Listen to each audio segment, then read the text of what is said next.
true crime friends, I need to start this video by correcting an error. Yesterday morning, I said it was trial day 18. Yesterday was trial day 17. Today, trial day 18. Look, let me tell you what happened.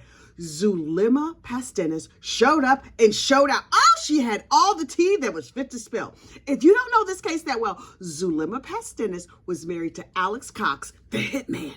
And so, Zulema was really like on the inner circle. Child, and she showed up at this trial and she showed up with receipts. And by that, I mean literal receipts. You see, she wrote some of the like gospel or whatever they were teaching on the back of like, there was a lunch receipt, there was a diary, there were scraps of paper. Wait. So your sacred scriptures are written on the back of a lunch receipt. Like, okay, I had the pastrami sandwich. Also, we're allowed to kill people. Only they didn't call it, ooh, you can't say the K word over here on the tubes of you.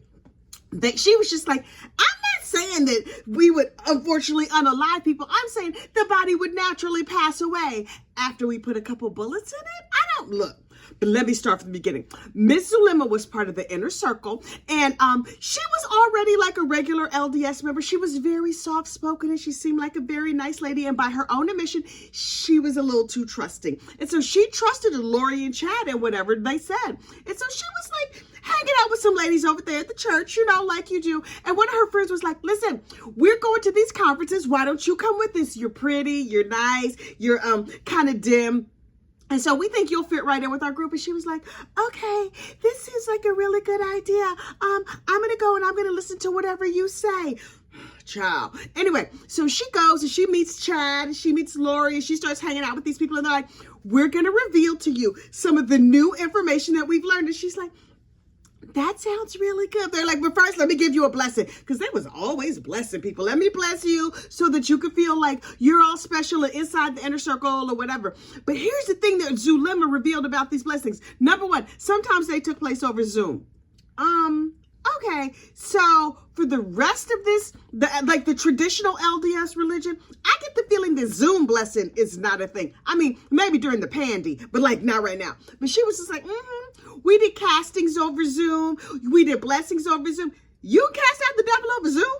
Does Zoom know? Because I'm like, Zoom always advertises their features. We're easy to use. You can download us on your phone. You can cast out the devil. I don't know if Zoom knows that. They might want to put that in their advertising. Anyway, so they was over there busy trying to cast out the devil, sometimes over Zoom, sometimes in person. But the night that Tammy was shot at, not the night that she, was unfortunately unalive, but when Alex attempted to unfortunately unalive her, Zulema and Lori were over at Lori's house doing a casting. And they were like, okay, dear whoever they was talking to, child, I don't know how the process of casting works. But they were over there trying to cast the devil out of her. And according to them, they were like, we don't unfortunately unalive people. They pass away of natural causes once the devil is gone. Okay, that seems unfair. Why not just leave the devil in there and then just unfortunately unalive them with the devil? Then you get rid of the devil too, right?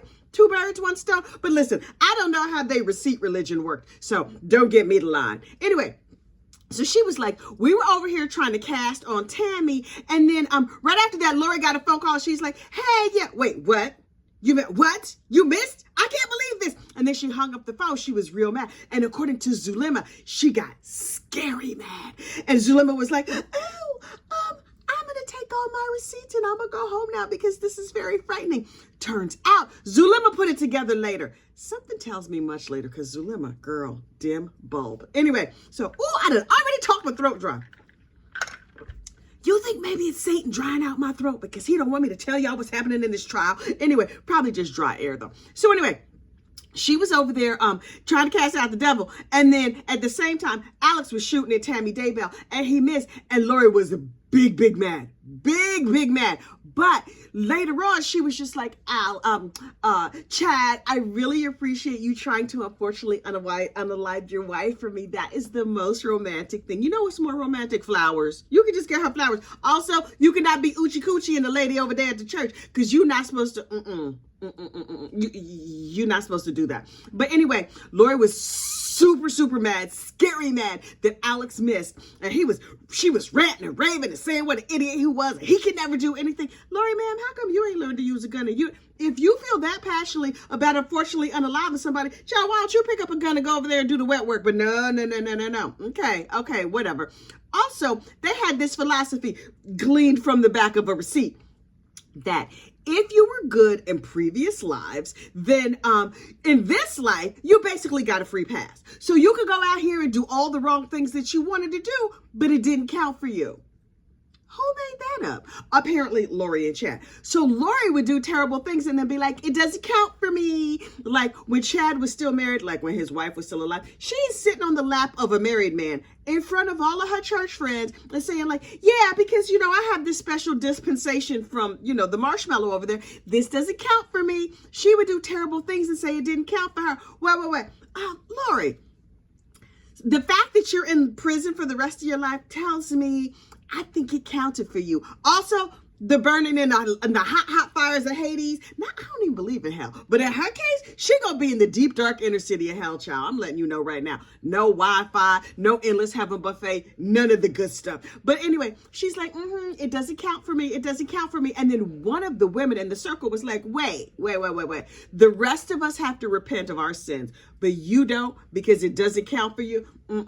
Heifer, nah. I'm not with that program. Suddenly Chad was like, I'm getting a sensation. She's dark. And child, once somebody turns dark, if I was that girl, I'd be like, wait. People who turn dark, suddenly they unfortunately unalive. I would change my number. I would leave town. I would want nothing to do with these people. But that's just me. I don't understand how cults work. Also, I'm not compliant enough in my regular life to join a cult. People be like, you need to do this and you need to wear this outfit. And I would be like, no. I'm not good cult material, which I think bodes well for me. As an aside, yesterday apparently was Bring Your Parents to Work Day. Prosecutor Rob Wood, his mom and daddy was there in the courtroom. They was like, that's our baby. Watch him, look. Watch him testify. Watch him cross-examine. I love it when our son cross-examines. That's so sweet. I think from time to time, your parents should show up at your job and just sit there and look proud at you taking care of murderers and stuff like that. Anyway, I wonder if other people's families come and watch them. John Pryor. Does John Pryor have parents? Something tells me he might have been hatched out of an egg. I don't. But look, if Chad Daybell has parents, Lord knows that John Pryor might have parents. Although I can't imagine him having real proud parents. He just has parents. If we can call him that, unclear. Although I'm really leaning hard on that egg theory. Anyway, Lori Vallow had other theories about the way things work, as revealed by the sacred receipts and journal entries and other random doodlings on small pieces of paper. Lori, in addition to all this unfortunate unaliving not counting for her, she said that it was okay that JJ was no longer on this mortal plane because he was going to be reincarnated and come back as Colby's son. Really now? Is this just like you just got this news? You just got this little information? Okay. And here's the interesting thing about that. Colby Ryan, Lori Vallow's son, and his wife have 2 or 3 little girls. They have a couple of daughters. I think they have 2 daughters, right? The wife is pregnant right now, and they just found out they're having a son. Now listen, what I need to know is that the reincarnation of JJ? Number 1, where is that psychic? Reverend Donna Serafina Donna, one of those is her actual name. Girl, can you tell us who this reincarnated baby is? Is it really JJ? But also, when you get pregnant and have a baby, there's really only 2 choices of what it's going to be. It's either going to be another daughter or another son. So that's not exactly like a magical prediction, but also, what if it's true? As an aside, I told this story in an apropos of nothing episode ages ago. But look, bear with me. I promise you I'm going to get back to the trial. Back in the day, I was involved in a true crime, right? I'm sitting in my apartment. I'm minding my own business. This was 25, almost 26 years ago.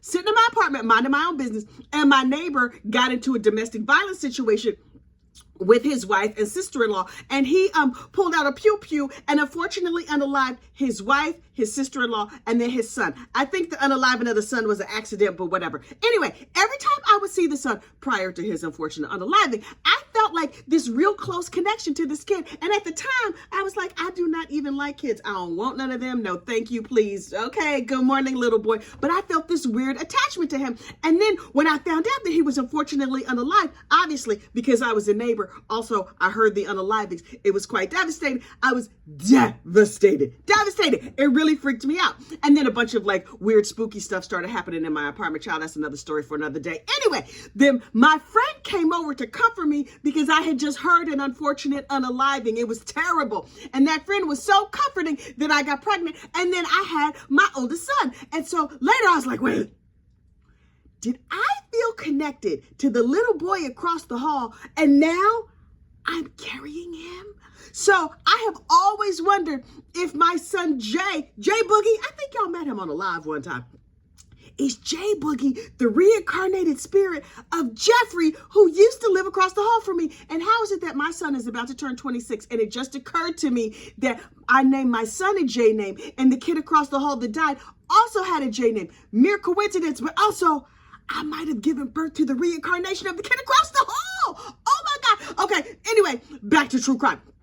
So, JJ is possibly reincarnated as Colby's son. No facts here. We just got FAX facts, not FACTS. I'm just telling you what they said in court yesterday. That is what Zulema said. See how I bring it back around. I bring it all the way back around. Anyway, Zulema was just like, hey, Lori, where'd Tylee go? And Lori was like, oh, she needed to be set free. Wait. What you mean? You left her homeless now? She just out here in these streets. But Zulema was like, okay, because, I'm kind of dim and I don't ask a lot of questions. And she's like, what does that mean? And Lori was like, you don't want to know, don't ask. And I was like, woo, full exorcist moment. Listen, I don't care how committed you are to your cult. And maybe after you're already in a cult, you just by virtue of the fact that you're in, it's probably too deep and you're not easily going to break away. But when people start like changing their voice and getting scary, evil, and answering questions like that, no, thank you. No. I'm out. But again, I'm not that compliant, so I'm clearly not cult material. Honest to goodness, I hope you're not cult material either, because if you are, get out of the cult. If you don't believe them crazy behind people. But anyway, during the course of, hang on, the devil back in my throat. Hang on. Get thee behind me, Satan. I'm trying to make a video. So, Chad told Zulema that she has special powers, right? Okay, special powers. Special powers of not having that much brains in her head. Okay, cool. She was real good at that. So he was just like, yeah, she can predict the weather. By the by, anybody with an iPhone can predict the weather.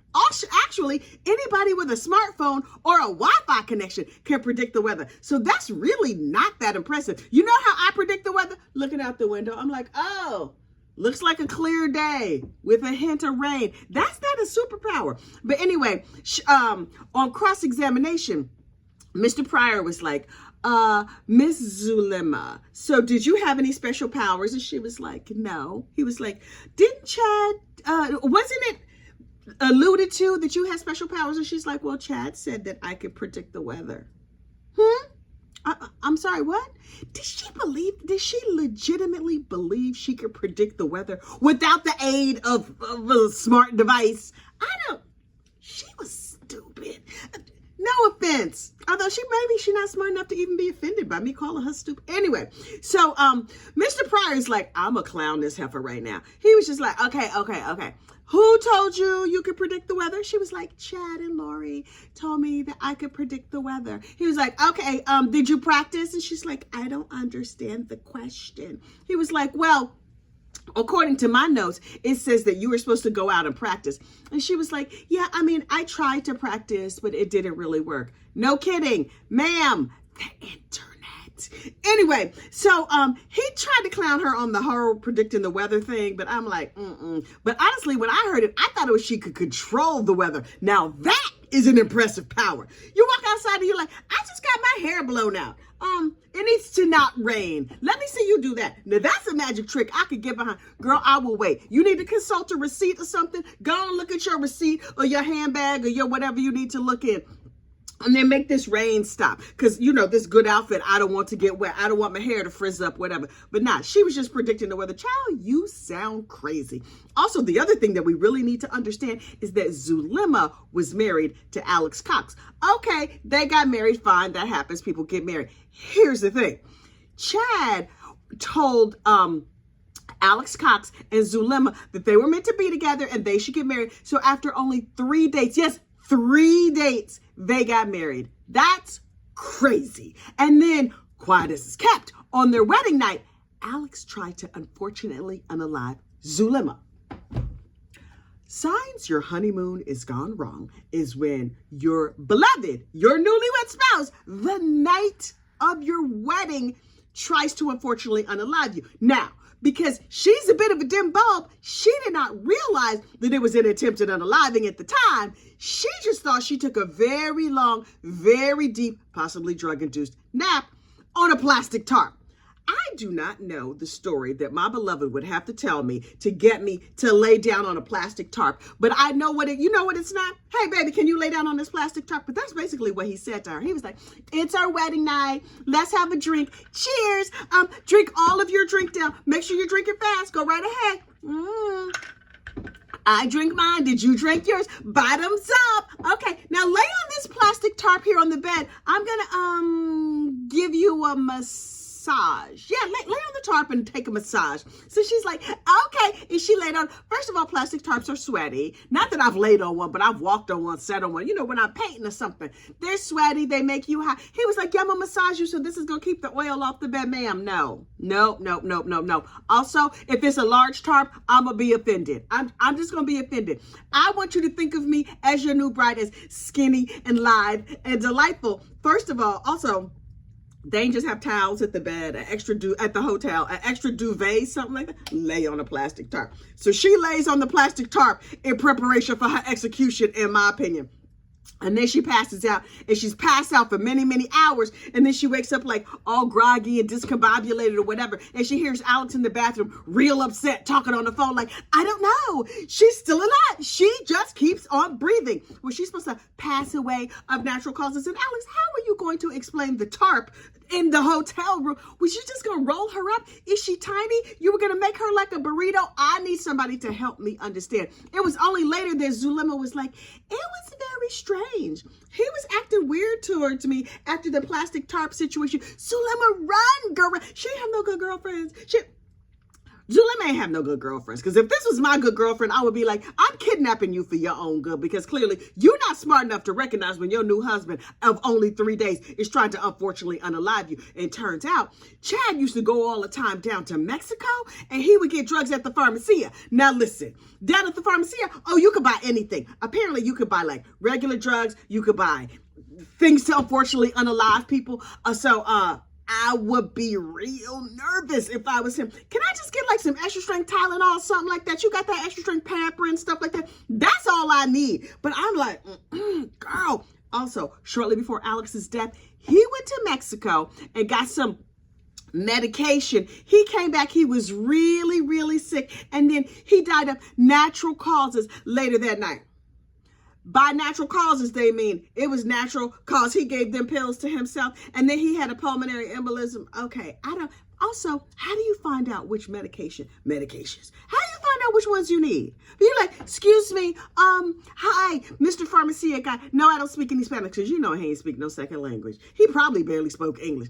Hey, which one of these would make it look like I slipped the surly bonds of this earth of natural causes? This one? Okay, cool. Thanks so much. I'm gonna take like 5 of those. And then he just like popped them and then drove back, was like, I don't feel good. Let me sit on the toilet and slip the surly bot. Child, these people are a whole mess. Anyway, Zulema got immunity to testify, and Mr. Pryor tried to make that look real suspicious. Now, Mr. Pryor, listen, I understand what you're saying. I get it. You out here, you're fighting for the right of your client. You got, the people who hatched you would be very proud of how hard you were fighting for your client. But here's the thing. A lot of what Ms. Zulema said lined up with what all the other 1,000 witnesses in this case have said. It would be one thing if she was out here talking some craziness that didn't relate to anything else, but she's talking some craziness that matches up with all the other craziness that has come out in this trial. The other thing was that John Pryor, the defense attorney, keeps talking about the seven gatherers. Do you know the seven gatherers? Who are the seven gatherers? Finally, somebody was like, yeah, I know who the seven gatherers are. Mr. Pryor tried to make it sound like the seven gatherers were like a group of special people who would get together and do Zoom castings. These ladies who were like, I just imagine it like a bunch of witches, 7 of them, getting together, casting spells and doing spooky stuff. Turns out the seven gatherers was just an email. It just was an email address. And one of the ladies was like, I'm going to set up an email address called the Seven Gatherers and we can exchange religious information. What? That's all it was. It's a Gmail address. Let me tell you something. If your special sacred cult is on Gmail, that doesn't seem very culty to me. Although Google be tracking everybody and everything. So maybe Google itself is a cult, but the seven gatherers, that does not sound very culty to me. But listen, clearly I'm no expert. But wait, we also need to talk about Julie Rowe. Julie Rowe is the author of this series of end-time novels that Chad Daybell had produced and put out there, and everybody was reading, and everybody was like, well, clearly Julie Rowe is an oracle because she can see things. She's predicting the future, right? Julie Rowe is having a tough time, as you might imagine. Based on her teachings and readings, people are no longer on this mortal coil. A bunch of people have gone to jail. And Julie, who got married just a couple of years ago, is now going through a divorce. She donned a disguise the other day over there in Idaho, Iowa, and slipped into the courtroom. She's not supposed to be there in court because she may be called to testify, but she put on like some dark clothes, a baseball cap, and some glasses. And she came and she just like slipped in and sat down. People were like, hey, bailiff, this heifer not supposed to be here. Can you, you're going to need to do a heiferectomy and get this heifer out of here. So they were like, excuse me, crazy lady, because apparently Julie Rowe has been posting some unhinged TikTok videos. Now listen, once I heard about the unhinged TikToks, I was like, well, I need to go over and tick and talk and I need to see. And I looked at them.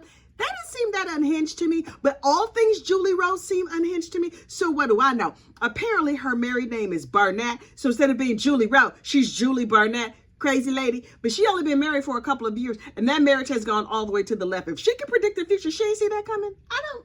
This is what I don't understand. You didn't see that coming. Okay, over here, as an aside, over here on the highway, there's a lady who has a big sign that says psychic readings, drop-in welcomes. And every time I drive by, I think she should know I'm not stopping by. She should know. She's psychic. She should be able to see me. Zoop. That was not coming. That car right there, the Toyota, nah, they not pulling it here. Finally, the last, I want to say the last guest, the last witness on the stand yesterday was the dude who performed the autopsies on Tylee and JJ. So sad. And so he gave a detailed breakdown of like every step by step, everything that happened when they recovered JJ's body. It was terrible. And then he described his skin and his appearance and all this other stuff. It was really, really bad. But apparently JJ died of asphyxiation. Somebody put a plastic bag over his head and taped him all up. And I'm sure Lori was in the background going, doesn't count for me, doesn't count for me, ma'am. It counts. It counts. And so he was like, JJ was otherwise healthy and died of suffocation. You could tell where they held him down because he had bruises on his arms, much like Tammy, where they held him down. And so he was unfortunately unalive and buried intact, although wrapped in a whole bunch of plastic. That's so terrible. Anyway, and then Tylee, they did the autopsy on, and she was considered to be homicide by unspecified means. And that's because they couldn't find enough pieces of her to put it all together. Chad, sir, do you think you're somehow going to get out of this? I am of the personal belief that Chad has resigned himself. Now, I don't know. And obviously, I can't predict the future, or can I? Obviously, Chad gonna go to jail. The real question is, does he do life or does he get the unalive penalty? I think his lawyer at this point is like, let's just roll the dice and try for the life penalty and not the unalive penalty. And his kids and stuff are like, oh, our dad was set up. Maybe he'll be able to get off. Emma, girl, it's not going good for you. Emma, Leah, Garth, Seth. I don't know the other brother's name. Well, I knew it the other day. I don't remember right now. Anyway, it's not going good for your daddy. He's going down. As well he should. He will deserve this. Whatever he gets is not going to be nearly as bad as what he did to your mama, what he tried to do to Brandon Boudreaux, what he did to a whole lot of other people. It's all terrible. Why am I enjoying this trial so much? Does that make me a bad person? I mean, I'm a true crime fan, so I'm just here to report the news. I shouldn't say I'm enjoying it. I'm saying it's giving me a lot of content, and I, for one, appreciate content. Also, I appreciate being able to share the word about all the true crime that's going on. So look, that's day 18 of the Chad Daybell trial. Like the video, subscribe to the channel, and look for the podcast. Oh yes, over there on the YouTube music. This whole madness that I call a YouTube channel, child, it's a podcast. You can put me in your ears. You can walk around and hear all the things that I have to say. Bless your heart if you're willing to do that. But anyway, have a great day, and we'll be back tomorrow. I'll tell you what happens then. Have a great one. Bye.